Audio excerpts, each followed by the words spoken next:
या संदर्भात काल तशी तक्रार प्राप्त झालेली होती पोलीस स्टेशनमध्ये. त्यामध्ये ईओडब्ल्यूने या संदर्भात एपीएमसी पोलीस स्टेशनमध्ये एमपीआयडी अंतर्गत आणि फसवणुकीचा गुन्हा दाखल केलेला आहे आणि या गुन्ह्याचा तपास सुरू आहे. त्यामध्ये जास्त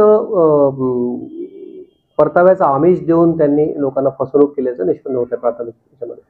आपल्याकडे एपीएमसी पोलीस स्टेशनच्या हद्दीमध्ये सानपाड्याच्या तिथे ते एक ऑफिस होतं त्यांचं, त्या ठिकाणी हा प्रकार घडल्याचं दिसत आहे. सर्व त्याचं जे तपास आहे तो ईओडब्ल्यूकडे वर्ग करण्यासाठी आम्ही विनंती केलेली आहे आणि त्याचबरोबर या सगळ्या गुन्ह्याचा तपास मध्ये जे काय त्यांचे बँक अकाउंट्स आहे आणि इतर सगळी मालमत्ता या संदर्भातली माहिती घेऊन त्या तपास करण्यात येणार आहे. लोकांना आपण काय आव्हान करू की अशा पद्धतीने फसवणूक होते, अशा प्रकारची त्यांची फसवणूक झाली असेल त्यांनी तात्काळ पोलीस स्टेशनशी संपर्क साधावा आणि अशा प्रकारच्या कुठल्याही गैरवाजवी परताव्याचं जर का आमिष कोणती कंपनी दाखवत असेल तर अशा कंपन्यांमध्ये एकतर गुंतवणूकदारांनी ते गुंतवणूक करू नये आणि अशा प्रकारचं असेल तर तात्काळ पोलिसांशी संपर्क साधावा.